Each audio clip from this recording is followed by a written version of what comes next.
อย่างก็มี8 อย่างก็เป็นคู่กันไปเมื่ออย่างใดอย่างหนึ่งเกิดขึ้นบัณฑิตจะพิจารณาโดยเห็นว่าไม่เที่ยงเป็นทุกข์เป็นอนัตตาเรามักจะพูดกันจังเลยว่าคนเรามันไม่เที่ยงสัตว์โลกมันเป็นทุกข์ทุกสิ่งทุกอย่างเป็นอนัตตาแต่เราก็พิจารณาไม่ตลอดก็คือจะพิจารณาเป็นพักๆเป็นบางเวลาเช่นมีคนที่เสียชีวิตเรามักจะพูดว่าไม่เที่ยงสังขารเป็นทุกข์เป็นของไม่ใช่ตัวไม่ใช่ตนเราอย่าไปยึดถืออย่างนี้เรามักจะได้ยินในวงสนทนาของงานศพหรือว่างานผู้ตายนั้น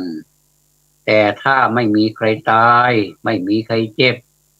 ไม่มีใครเป็นอะไรเราก็มาประมาทกันอีก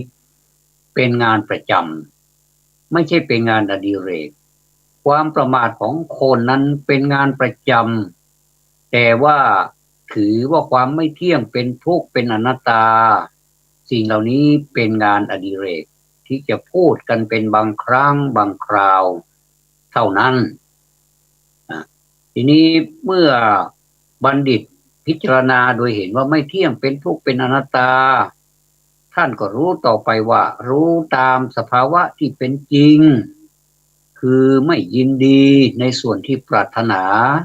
ไม่ยินร้ายในส่วนที่ไม่น่าปรารถนาอันนี้เรียกว่าเป็นอารมณ์ที่ไม่ขึ้นไม่ลงไม่คุ้มดีคุ้มร้ายเดี๋ยวก็ร้ายเดี๋ยวก็ดีเดี๋ยวก็ขึ้นเดี๋ยวก็ลงสมดังพุทธศาสนสุภาษิตที่ได้ลิขิตไว้เบื้องต้นนั้นว่านะอุจจาวัจจังปันดิตาทัศยันดังนี้เป็นต้นแปลความว่าบัณฑิตย่อมไม่แสดงอาการขึ้นลงอาการขึ้นลงของคนเรานั้นเห็นเป็นปกติจนชินไปหมดแล้วเดี๋ยวก็ดีเดี๋ยวก็ร้ายเมื่อชั่วโมงก่อนดีมากพูดกันรู้เรื่องดีแต่ชั่วโมงต่อมากลับกลายเป็นไม่ดีอย่างนี้ก็เป็นไปได้นี่เขาเรียกว่าเป็นอาการขึ้นลง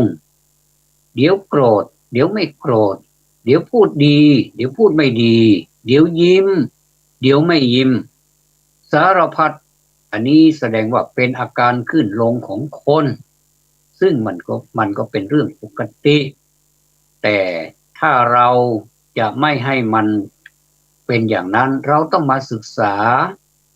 ษาธรรมะของพระพุทธเจ้าว่าธรรมะของพระพุทธเจ้าที่กล่าวไป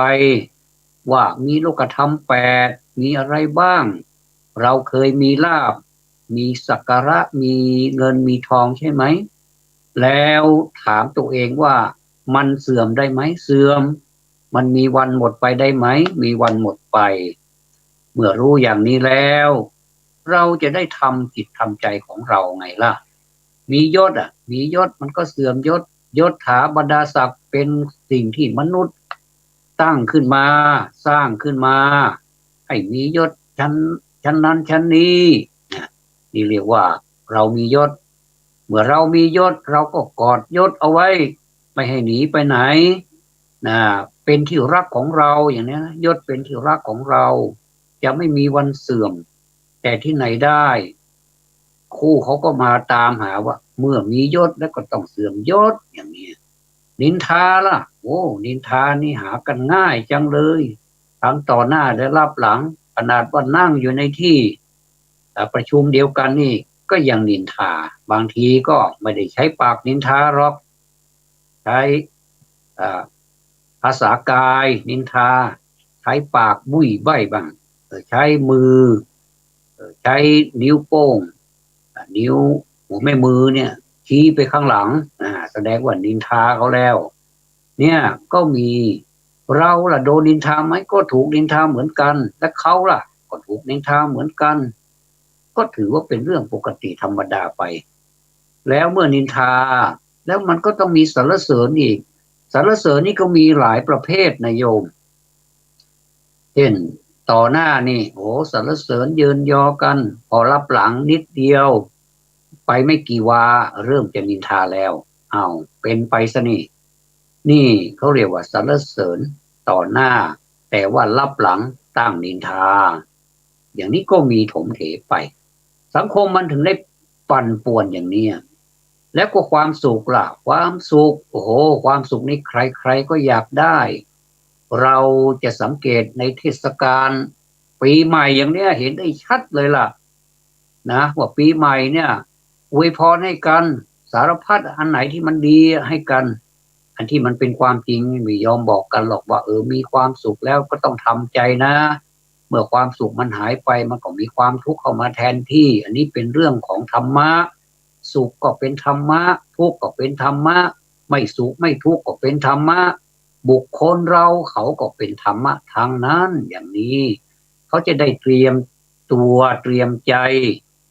เวลาสุขก็ไม่สุขเกินไปเวลาทุกข์ก็สามารถที่จะไประงับทุกข์ได้ไม่แสดงอาการมากก็คือไม่มีอาการขึ้นลงนะผีเข้าผีออกอย่างนี้ไม่มีเพราะฉะนั้นนี่สุขก็ให้มันสุขไปทุกข์ก็ให้มันทุกข์ไปให้มันรู้ซะบ้างว่าเราทนได้เป็นสีทนได้อย่างเนี้ยเราก็จะไม่มีความทุกข์เราก็จะเป็นแบบสุขก็รู้ว่าสุขทุกข์ก็รู้ว่าทุกข์ถึงเวลาสุขเราก็ไม่เพลิดเพลินกับความสุขมากนักไม่หลงละเลงกับความสุขว่าความสุขนี้ต้องอยู่กับเรานะอย่างนี้เข้าใจผิดแต่เวลาทุกข์มาเอาเรื่องเลยเราไม่เคยทุกข์แบบนี้นี่นามีความโศกาอาดูลเกิดขึ้นร้องไห้ร้องโฮมจนตาระบมแดงก่ำอย่างเนี้ยแล้วก็ทำให้เราไม่เป็นอันมีความสุขละมันจะไม่มีเวลาคิดเพราะจิตเราไปติดกับความสุขความทุกข์หมดเลยโดยเฉพาะความทุกข์เกิดขึ้นเสียของที่เราชอบไปบ้างอย่างเช่นคนที่เรารักเกิดสูญเสียชีวิตไปเราก็อยากจะให้เขาฟื้นขึ้นมาฟื้นคืนมาเหมือนเดิมจะจริงหรือเปล่าไม่รู้นะการฟื้นขึ้นมานี่มันก็เป็นอีกหลายนัยยะหลายความหมายเหมือนกันว่าอย่าฟื้นขึ้นมานะกลัวจะเดือดร้อนเหมือนเดิมหรืออะไรเนี่ยมีเรื่องมีราวกันอย่างนี้ก็มีแต่ว่าอยากจะให้ถ้าเป็นไปได้ถ้าฟื้นคืนขึ้นมาได้ก็จะรักนะก็จะรักจะไม่เกลียดจะไม่ทะเลาะกันนะเหมือนที่เคยผ่านมาจะขอแก้ไขอย่างเนี้ยแต่มันอยากให้ฟื้นนี่คืนขึ้นมานี่ก็มีหลายอย่างถึงอย่างไรมันก็ไม่ฟื้นหรอกตายแล้วก็ตายไปมันหมดลมหายใจแล้วธาตุลมมันหมดแล้วมันก็จะร่างกายนั้นก็จะมีแต่เสียไปสูญเสียไปธาตุอะไรมันก็ไม่มีแล้วนี่นะนี่แหละสุขทุกข์คนเราเดี๋ยวนี้ไม่ว่าจะมีลาภเสื่อมลาภมียศเสื่อมยศนินทาสรรเสริญสุขทุกข์เราไปติดอยู่ตรงนั้นเราถึงไม่ไปไหนสักทีเราฟังธรรมะกันเราก็ฟังให้มันครบเวลาแล้วกำหนดเวลาโดยว่าจะต้องฟังจากนั้นไปหานั้นกี่นาทีอย่างนี้แล้วเราก็ใจจดใจจ่อต่อการที่จะพระจะเอวังพระที่จะนิพพิตังเนี่ยจบแล้วอย่างเนี้ยนะเราก็จะส่วนมากก็จะเป็นไปแบบนี้น่าเสียดายนะโยมเสียดายสาระของธรรมะในนั้นว่ามีสาระอะไรบ้างขอแนะนำโยมนะว่าโยมไม่ต้องไปเอาหมดหรอกไม่ต้องไปถือเอาหมดที่พระเทศนาธรรมมานะไม่ต้องไปถือเอาหมดไม่ว่าจะเป็นบรรยายธรรมปาฐกถาหรือสนทนาธรรมกันถามตอบที่เขาเรียกว่าถามตอบปัญหาธรรมะกันนะอุจฉาวิสัชนาอย่างนี้คนหนึ่งถามคนหนึ่งตอบบางทีพระก็ถามญาติโยมบ้างบางทีญาติโยมก็ถามพระบ้างบางทีก็พระถามพระบางทีก็โยมถามโยมเนี่ยนะก็สลับกันไปสลับกันมาเพื่อให้เกิดปัญญาความแตกฉานความรู้ต่างๆ ที่อยู่ในเนื้อหาสาระของธรรมะนั้นดึงออกมาวิเคราะห์มาวิจัยว่ามันเป็นยังไงมันเป็นอย่างนี้จริงไหมมันมีแง่มีมุมอะไรบ้างมีกี่ด้านอย่างเนี้ยเขาเรียกว่าวิจัยเขาเรียกว่าใช้ใช้การวิจัยเพราะว่าเรียกว่าธรรมวิจัยคือวิจัยธรรมะเอามาตีแผ่ไม่ผิดนะโยมเอาธรรมะมาวิจัยเอาธรรมะมาผ่าพิสูจน์ดูเนี่ยว่ามันมีจริงไหมอย่างที่เราพูดกันว่าธรรมะนี่มันดีจริงมันดียังไงแล้วเราเอาไปทำยังไงเอาไปทำประโยชน์อะไรบ้างมันเป็นยาอะไรเป็นยาประเภทไหนเป็นยาน้ำเป็นยาผงเป็นยาเม็ดเป็นแคปซูลอะไรหรือเปล่าถ้าจะเปรียบไปเหมือนยามันก็เป็นไปตามหรือว่าเป็นยาทาเป็นขี้ผึ้งหรือเปล่าเป็นยาทาหรือเปล่าอย่างเช่นยาหมองยาอะไรนี้หรือเปล่าเนี่ยเมื่อเราวิจัยเราวิเคราะห์ออกมาแล้วอ๋อมันเป็นอย่างนี้นี่เองเราก็สามารถที่จะใช้ให้มันถูกต้องตามหลักหรือว่าตามสรรพคุณที่เขาระบุไว้นะแล้วก็วิจัยต่อไปอีกว่ายาเนี่ยนะถ้าสมมุติว่าเป็นยานี่มันก็ดีหรอกแต่ถ้าเราใช้มันเกิดถ้ายานี่มันผลิตมาแล้วนานแล้วล่ะทีนี้ไม่มีคนใช้แต่มันก็ดูสภาพใหม่อยู่นะแต่ว่าดูโอ้มันหมดอายุแล้วอย่างนี้เราจะฝืนไปใช้อยู่เสียดายยายังดูสภาพใหม่อยู่เนี่ยก็เสียดายก็เลยเอามาเอายามารับประทานเอายามาดื่มมากินเสร็จแล้วกลับเป็นโทษต่อตัวเราอีกอันนี้ก็แสดงว่าอันนี้ยานะอันนี้ยาแต่ถ้าความหมายทางธรรมมันไม่ใช่ความหมายทางธรรมนี่มันไม่หมดอายุมันมีอายุไปเรื่อยๆจนไม่รู้อะไรต่อไม่รู้กี่ชาติไม่รู้กี่ปีกี่อะไรไม่รู้กี่รุ่นมันธรรมะก็เป็นธรรมะอยู่นั่นแหละอย่างเช่นเรายกตัวอย่างสติสติคือความระลึกได้สัมปชัญญะความรู้ตัวมันก็คือสติความระลึกได้จะแปลว่าสติเป็นอย่างอื่นมันเป็นไปไม่ได้นะสัมปชัญญะมันก็คือความรู้ตัวมันก็คือความรู้ตัว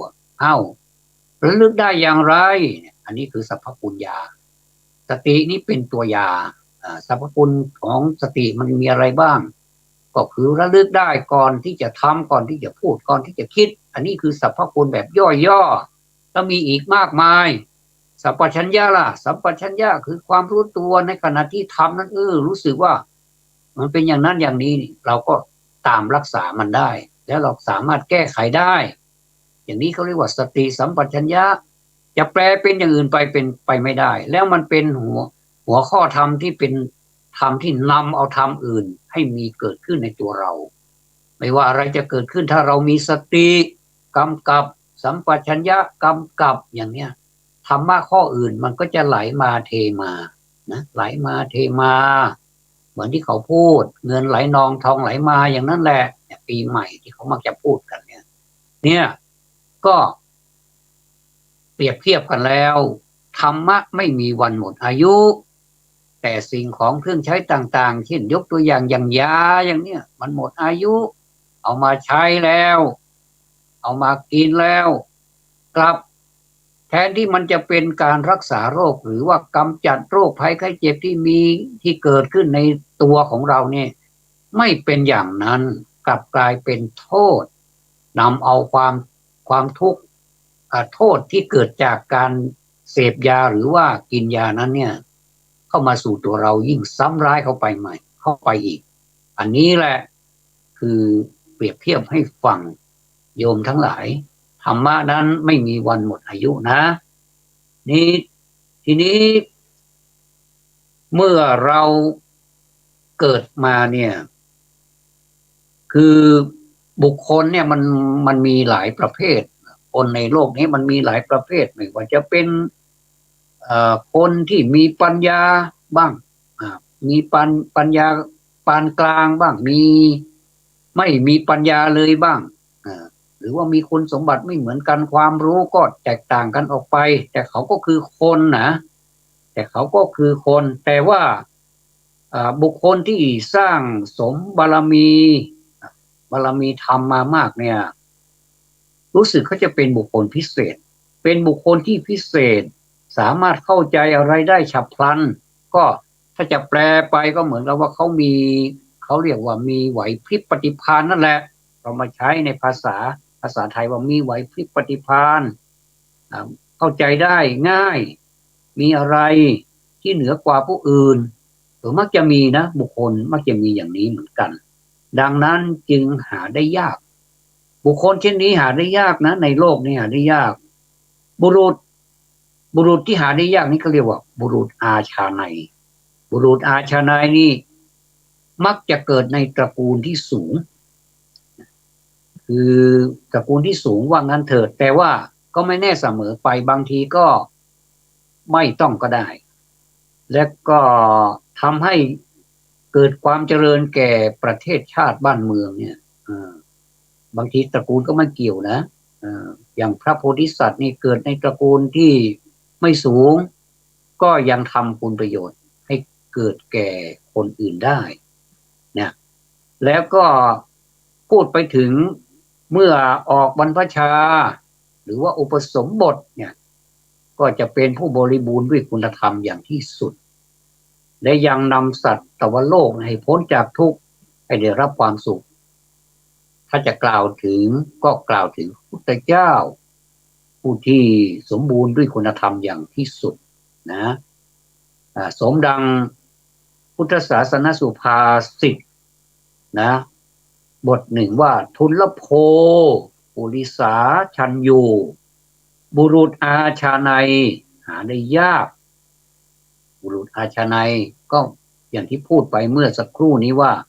คือบุรุษที่สร้างสมบารมีมามากใครล่ะเป็นผู้สร้างสมก็ตัวเขานั่นแหละเป็นผู้สร้างสมคนอื่นสร้างสมได้ไหมก็แค่เป็นผู้ช่วยเป็นกำลังใจให้สร้างสมถ้าจะเป็นบุรุษอาชาไนยก็ต้องสร้างสมเองอย่างเช่นเราอยากจะมีปัญญาเราก็สั่งสมปัญญาเองเราอยากจะรู้ว่าบทธรรมะนี่มันแปลว่าอะไรเราก็ศึกษาดูว่ามันคืออะไรเอาไปใช้ยังไงสรรพคุณมันมีอย่างไรอย่างนี้ต้นก็เป็นบุรุษที่พิเศษเราเห็นเยอะนะในโลกนี้เราเห็นแล้วก็เห็นเยอะเห็นอยู่เป็นประจำว่าบุคคลพิเศษเขาเป็นบุคคลอย่างไรมักจะเป็นบุคคลที่เฉลียวฉลาดมีความรู้สารพัดไม่ว่าจะถามเรื่องอะไรเขารู้หมดอย่างนี้แสดงว่าเรื่องบุญญาบารมีนี่มันมีจริงดังนั้นก็ต้องยอมรับในความสามารถของเขาทีนี้เราล่ะเราจะเป็นบุรุษอาชนัยได้ไหมถามว่าเป็นได้ไหมเป็นได้โยมทั้งหลายทุกคนเป็นบุรุษอาชาไนยได้ถ้าสั่งสมมาดีสั่งสมนี่ก็ต้องสั่งสมของที่มันดีด้วยนะไม่ใช่ไปสั่งสมของที่มันไม่ดีแล้วก็มาสถาปนาหรือว่ามาให้ฉายาตัวเองว่าเป็นบุรุษอาชาไนยนี่ไม่ได้อันนี้นี่ผิดกติกานะผิดเงื่อนไขจะต้องเป็นผู้มีคุณธรรมสั่งสมบารมีมานับชาติไม่ถ้วนแหละจนมาเป็นบุรุษที่พิเศษในโลกก็มีบุรุษอาชาไนยอยู่หลายท่านในประเทศของเราก็มีบุรุษอาชาไนยถ้าในพุทธศาสนาใครบ้างล่ะเป็นบุรุษอาชาไนยยกตัวอย่างพระสัมมาสัมพุทธเจ้าท่านก็เป็นบุรุษอาชาไนยแล้วก็พระอรหันต์ทั้งหลายซึ่งเป็นสาวกอรหันตสาวกและพระอริยเจ้าทั้งหลายก็เป็นบุรุษอาชาไนยที่สามารถปฏิบัติธรรมะที่บุคคลทำได้ยากเนี่ยเรียกว่าทุลโภเนี่ยทำได้ยากเนี่ยทุลภะเนี่ยทำได้ยากมากสามารถทะลุปลุกโปร่งทำได้ไปตลอดรอดฝั่งและยังไม่พอก็เบิกทางสั่งสอนให้คนตามไปทะลุปลุกโปร่งได้ด้วยอย่างนี้ก็เรียกว่าไม่ได้ไปด้วยพระองค์เองถ้าเป็นพระอรหันตสัมมาถ้าเป็นพระอรหันต์ก็ไม่ได้ไปด้วยตนเองแต่ก็พาบุคคลที่ประสงค์ที่จะไปโดยแนวทางให้เป็นอย่างว่าแนวทางนี้ไปสู่ทางที่มันรอดพ้น จากวัฏฏะนะเนี่ยวัฏฏะก็คือวนวัฏฏะสงสารก็คือวนอยู่ในนี้แหละวนเกิดวนตายอะไรประมาณนี้ก็ไม่รู้จักจบจักสิ้นคุณจะไปไหมถ้าคุณจะไปฉันจะพาไปอย่างเนี้ยคนที่เขาไปเขาก็โอเคพาไปก็ศึกษาธรรมะตามรอยพระพุทธบาทพระพุทธบาททุกอย่างตามรอยบาทพระศาสดาทุกอย่างทุกประการเขาก็ไปได้เราไปได้ไหมได้เราเป็นผู้หญิงจะไปได้ไหมได้แม้แต่คุณโยมจะเป็นโยมคุณโยมไม่ต้องเป็นพระก็ได้คุณโยมก็ไปได้คุณโยมก็สามารถเป็นอริยะได้สามารถบรรลุธรรมอันประเสริฐได้นะอย่าไปน้อยใจว่าเราเป็นโยมเราไม่มีสิทธิ์ที่จะไปหรอกอย่างนี้นะแต่ก็มาร้องไห้ร้องห่มโอ้ไม่ไหวแล้วเราเป็นโยมเราเป็นเราไม่ใช่พระเนี่ยเราจะไปได้ยังไงเนี่ยแสดงว่าโยมเข้าใจผิดแล้วละไปได้ขอให้อยู่ในเงื่อนไขปฏิบัติอย่างดีไอ้ที่ยากเนี่ยพระอรหันต์ทั้งหลายท่านผ่านมาหมดแล้วนะเพราะฉะนั้นในเมื่อเรามันเห็นว่ามันยากอยู่เราก็ตั้งแต่อันง่ายๆขึ้นไปสิโยมปฏิบัติอย่างที่ง่ายๆเก็บเล็กผสมน้อยไปเรื่อยๆเดี๋ยวมันก็จะมากเข้ากลายเป็นบารมีใหญ่นะบารมีกลางก่อนก็คืออย่างสมมุติว่าเราสั่งสมศีลนะสั่งสมศีลอันแรกก็เป็นศีลบารมีเป็นศีลธรรมดาศีลบารมีวันดีคืนดีขึ้นมาเราอยากจะสะสมศีลอุปบารมีบ้างจะทำยังไงให้ขึ้นไปให้มันกว่าเก่าอีกหน่อยหนึ่งอีกขั้นหนึ่งเหมือนเราขึ้นขั้นบันไดขึ้นขั้นที่สองที่สามเป็นกลางกลางได้ไหมได้ในวันอุโบสถศีลก็คือวัน14 ค่ำ15 ค่ำทั้งเดือนแรมเดือนเดือนขึ้นเนี่ยนะทั้งขึ้นทั้งแรมเราก็สามารถที่จะขออภัยปรับศีลของเราที่มันเป็นศีลปกตินะจากเบญจศีลหรือศีล5เนี่ยให้เป็นอัฏฐศีลหรืออุโบสถศีลให้มันมี8 ข้อนั่นน่ะในแค่ข้อที่3นั่นมันก็แตกต่างจากธรรมดาแล้วคุณโยมอย่างเช่นถ้าเป็นเบญจศีลคือศีล5เราจะเรียกกันว่ากาเมสุมิจฉาจาราเวรมณีอย่างนี้แล้วก็ถ้าเป็นศีลอุโบสถหรือว่าอัฏฐศีลหรือว่าศีล8นะก็อภรรมจริยาเวรมณีสิกขาปะทังสมาธิยามิเนี่ยก็จะแปลกกันแปลกตรงไหนโยมก็ไปศึกษาดูว่าคำว่ากาเมสุมิจฉาจาราเวรมณีเนี่ยกับอภรรมจริยาเวรมณีนี่มันแปลกกันยังไงในสาระมันมีอยู่โยมไปศึกษาดูนะเอาไปเปรียบเทียบดูว่ามันมีข้อ3เหมือนกันเป็นศีลข้อ3เหมือนกันแต่ทำไมไม่เหมือนกันนี่ไปศึกษาดูก็แล้วกันเวลาเรามันน้อยเราไม่ขออธิบายแล้วนะโยมไปศึกษาดูเอาเองแล้วก็นอกนั้นก็จะเป็นมุสาวาทาก็เหมือนกันสุราก็เหมือนกันทีนี้มันเพิ่มเข้ามาอีกก็คือวิกาลโภชนาอย่างนี้นัจจคีอย่างนี้มาลาคันทะอย่างนี้แล้วก็มารวมกันอีกมาลาคันทะวิเลปนาทารณะมันดนะวิปุสนทานะอะไรนัจจคีตวาทิตวิสุกัทัสสนะมาลาคันทะอันนี้มารวมกันเอา2 ข้อนี้มารวมกันนัจจคีกับมาลานี่มารวมกันแล้วก็อุจจาสยนะมหาสยนะก็คือที่นอนที่มันสูงที่มันใหญ่ที่มันนุ่มเราไม่นอนเราเคยนอนอยู่บ้านเรานี่นาที่นอนเรานี่โหนะสุดยอดเลยนิ่มนะแล้วก็พอมานอนที่วัดนี้ทำไมนอนเสื่อเนี่ยหรือยังไม่อย่างดีก็มีผ้ารองแค่นั้นเองแล้วเราจะทนได้ไหมอย่างเนี้ยเอามาเปรียบเทียบดูนะมาเปรียบเทียบดูระหว่างที่บ้านกับที่มานอน นับถือศีลแปดเนี่ยมันเป็นยังไงนะอันนี้ก็แตกต่างไปแล้วก็จะกลายเป็นศีลอุปปารมีก็คือมากกว่าเก่าอีกมากทั้งความหมายมากทั้งข้อเราได้5 ข้อที่3ก็ไม่เหมือนกันเป็นกาเมสุมิจฉาจาราอันหนึ่งเป็นอภรรมจริยาไม่เหมือนกันดังนั้นนี่เราต้องรู้จักเปรียบเทียบรู้จักอุปมาอุปไมยว่ามันเป็นยังไงนะไม่ใช่ว่าเอาอภรรมจริยามาให้ศีล5 ข้อกับคนธรรมดาทั่วไปมันก็ไม่ได้มันจะไปทำอย่างนั้นก็ไม่ได้ต้องแยกเป็นอย่างๆอันนี้คือพูดถึงอุปศีลอุปบารมี ถ้าจะให้มากกว่านั้นมันก็นับถือมากกว่านั้นไปอีกจนถึงที่สุดก็คือศีลปรมัตถปารมีนะก็คือสูงสุดอย่างนี้โยมเข้าใจนะหวังว่าทุกท่านคงเข้าใจแล้วก็จะศึกษาไปเรื่อยๆนะเราอย่าทำตัวเหมือนน้ำล้นแก้วนะให้มันท่องแก้วเข้าไว้หรือว่ามีความรู้ใหม่ๆมาเราก็เก็บไว้ไม่เสียหายนะโยมเก็บไว้เป็นความรู้ของเรานี่แล้วก็เราต้องฝึกนะโยมเราต้องฝึกตนของเราว่าในในความเป็นตนของเราน่ะทำยังไงเราถึงจะฝึกได้เหมือนดังพุทธศาสนสุภาษิตบทหนึ่ง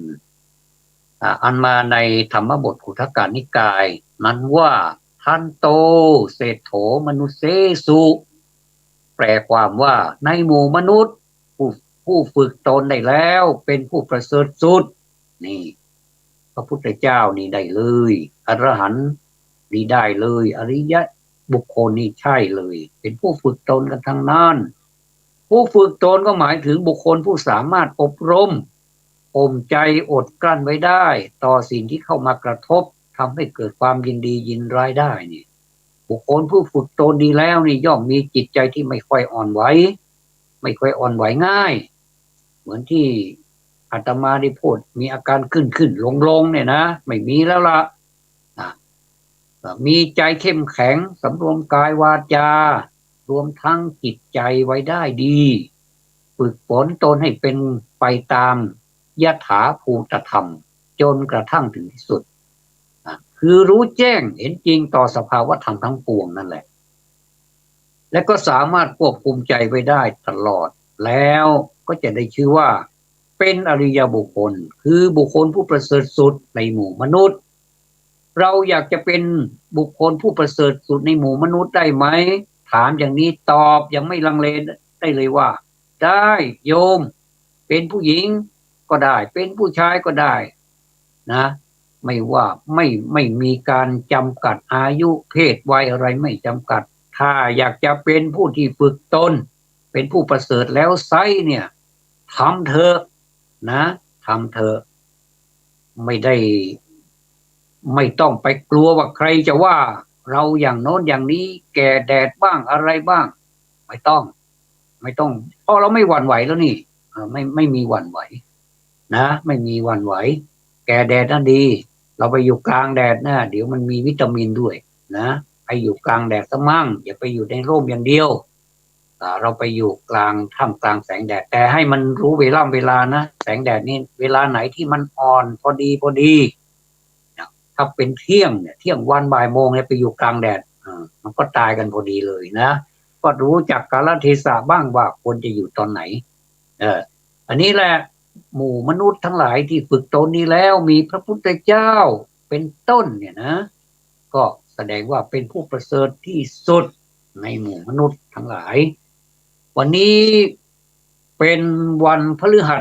สบดีที่30เดือนธันวาคม2564จะถือโอกาสนี้ส่งปีเก่าแล้วก็ไปสู่ปีใหม่จะไม่อวยพรให้ใครได้รับความสุขให้รับความสมหวังแต่จะขอฝากธรรมะเอาไว้ว่าธรรมะของพระพุทธเจ้านี้ไม่ต้องอวยพรให้กันก็ได้มันเป็นไปเองถ้าเราทำนะไม่ใช่ว่ารอให้ อยู่อย่างนั้นเดี๋ยวธรรมะก็ซึมเข้ามาหาเราเองนี่มันไม่ใช่นะโยมไม่ใช่ตำรับตำราอะไรต่างๆที่เราจะค้นคว้าหาเนี่ยมันจำเป็นจะต้องศึกษามีเวลาฟังก็ฟังบ้างอ่านหนังสือบ้างจดบันทึกบ้างฟังทุกอย่างที่มันเป็นธรรมะไม่ว่าจะชั่วจะดีจะเลวอะไรมันก็เป็นธรรมะหมดแต่เราจะรับมาหรือไม่นั่นเป็นเรื่องของเราที่จะรับมาว่ามันมีประโยชน์ต่อเราไหมถ้ามันไม่มีประโยชน์เราก็ทิ้งไปซะถ้ามันมีประโยชน์ก็เก็บมาซะอย่างนี้เขาเรียกว่าเป็นคนที่มีอะไรเขาเรียกว่าเป็นคนที่มีกำไรนะโยมเกิดมีกับมากำไรชัดเจนเลยเราจะไปคิดว่าการที่เราจะมีกำไรนั้นจะต้องลงทุนด้วยเงินลงทุนด้วยสินทรัพย์แล้วเราจะมีกำไรอันนั้นเป็นกำไรทางโลกไม่ใช่กำไรทางธรรมถ้ากำไรทางธรรมนี่ไม่ต้องเอาเรื่องของเงินทองอะไรมายุ่งมาเกี่ยวก็ได้เราปฏิบัติมันได้อยู่แล้วธรรมะนี่ไปต้องซื้อก็ได้คนให้ไม่ต้องขายคนรับผมไม่ต้องซื้อให้กันฟรีๆแต่คุณนำไปปฏิบัติแล้วเหมือนสมบัติของคุณอันนี้ไม่ฟรีแล้วมีคุณค่าในตัวของคุณแล้วอย่างนี้น่าสนไหมไม่ต้องลงทุนอะไรลงทุนในชีวิตของเราที่เราเท่าที่เรามีนี่แหละลงทุนให้มันคุ้มค่านะโยมอย่าให้มันเสียเวลาไปเปล่าๆวันเวลาไม่ค่อยใครนี่มันไปเรื่อยๆของมันจะไปโทษมันก็ไม่ได้เดี๋ยวมันก็มืดเดี๋ยวมันก็สว่างเดี๋ยวมันก็มืดเดี๋ยวมันก็สว่างไปอย่างนี้เรื่อยๆจนเราไปจากโลกนี้แล้วเราจะไปแบบมือเปล่าหรืออย่างไรเรามืดมาแล้วจะมืดไปหรืออย่างไรแต่ถ้ามันก็บางทีก็มืดมาก็มืดไปบางทีก็มืดมาแต่สว่างไปบางคนก็สว่างมาสว่างไปอันนี้เคยพูดมาแล้วโยมก็ไปทบทวนไปดูนะโอ้ในมือถือของเรานี่เยอะเลยล่ะธรรมะนะแบ่งเวลาให้ธรรมะบ้างแบ่งส่วนให้ธรรมะบ้างให้ธรรมะได้ปฏิบัติหน้าที่ของความเป็นธรรมะบ้างแล้วเราเป็นผู้ศึกษาเราก็จะได้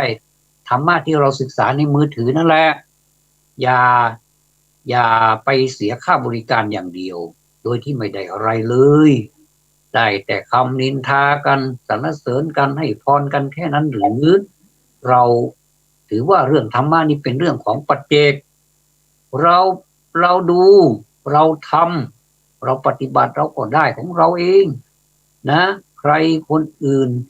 เขาจะยังไงเราก็ไม่รู้บางทีเขาก็จะฝึกหัดดัดใจของเขาได้เหมือนกันแต่เราก็ไม่รู้ต่างคนก็ต่างฝึกหัดดัดใจของตนเองดีกว่านะดีกว่าไปห่วงคนอื่นว่าคนอื่นจะปฏิบัติอย่างไรนี่ไม่ต้องไปสนแล้วเราก็ไม่ต้องไปหวั่นไหวเกี่ยวกับโลกธรรมทั้ง8นั่นนะมีสุขมีลาภเสื่อมลาภมียศเสื่อมยศอะไรประมาณนั้นเป็นต้นเนี่ยก็ไม่ต้องไปหวั่นไหวนะถ้าเราหวั่นไหวแล้วเราจะเสียกำลังใจ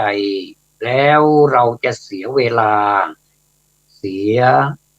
ทั้งในปัจจุบันด้วยอนาคตไม่ต้องพูดถึงเมื่อปัจจุบันมันเสียเสียแล้วเวลาในปัจจุบันนี้มันเสียอนาคตเรายังไม่ได้มาแล้วเราจะรู้ได้อย่างไรว่าอนาคตเราจะเป็นอย่างไรเราต้องดูที่ปัจจุบันนี้เวลาที่ให้เราเนี่ยเราใช้เต็มที่แต่ว่าเต็มที่นี้ต้องแบ่งเวลาว่าอะไรเป็นอะไรเวลากินเวลานอนพักผ่อนก็พักผ่อนไปเต็มที่เวลาศึกษาธรรมะก็ศึกษาให้เต็มที่อย่าให้เป็นครึ่งกลางเดี๋ยวก็ขึ้นเดี๋ยวก็ลงเดี๋ยวก็ศึกษาเดี๋ยวก็ไม่ศึกษาเดี๋ยวก็เอาเดี๋ยวก็ไม่เอาเดี๋ยวก็มีศีลมีธรรมเดี๋ยวก็เป็นคนโหดร้ายทารุณไม่มีศีลไม่มีธรรมอย่างนี้เดี๋ยวก็มีสัจจะเดี๋ยวก็โกหกเนี่ยมันไม่ใช่ความหมายของนักปราชญ์หรือว่าบัณฑิตจริงๆนั่นจะต้องไม่หวั่นไหวนะอันนี้โดยสรุปวันนี้ในจากที่อาตมาไม่อวยพรให้ใครแล้วเนี่ยขอให้ธรรมะ ได้ทำหน้าที่ของธรรมะเมื่อท่านได้ปฏิบัติท่านได้ศึกษาธรรมะท่านก็จะได้รับความอวยพรเป็นตัวของท่านเองโดยที่ไม่ต้องมีใครมาอวยพรให้ท่านเป็นอย่างนั้นเป็นอย่างนี้มีความสุขมีความเจริญอย่างนั้นอย่างนี้ไม่ต้องเลยแต่อาตมาก็ไม่ได้โจมตีนะว่าใครอวยพรให้ใครที่ไหนนี่พระมาบอกว่าไม่ต้องไม่ใช่ใครจะอวยพรก็อวยพรไปเถอะแต่อาตมาขอให้โยมเนี่ยนำเอาธรรมะเนี่ยให้ไปอวยพรให้โยมเองเถอะอาตมาก็จะอยู่นี่อาตมาก็จะอยู่ปฏิบัติธรรมะนี้ให้ธรรมะอวยพรให้อย่างนี้ดีไหมนะดีสิไม่ต้องเปลืองเวลาด้วยไม่ต้องซื้อไม่ต้องหาอะไรทั้งนั้นเลยศึกษาเอามีตั้งเยอะแยะนิยมโอ้อธิบายไปอธิบายมาเวลาหมดแล้วก็ต้องขอนำพระธรรมเทศนานี้กลับไปศึกษาก่อนแล้วถ้ามีอะไรที่มันใหม่ๆมีความรู้ใหม่ๆอะไรก็ดีก็จะนำมาเทศนาในโอกาสต่อไปในที่สุดแห่งพระธรรมเทศนานี้ด้วยอำนาจคุณงามความดีของท่านทั้งหลายที่ตั้งใจศึกษาตั้งใจปฏิบัติธรรมะของสมเด็จพระสัมมาสัมพุทธเจ้าจงมาอำนวยอวยชัยในการปฏิบัติ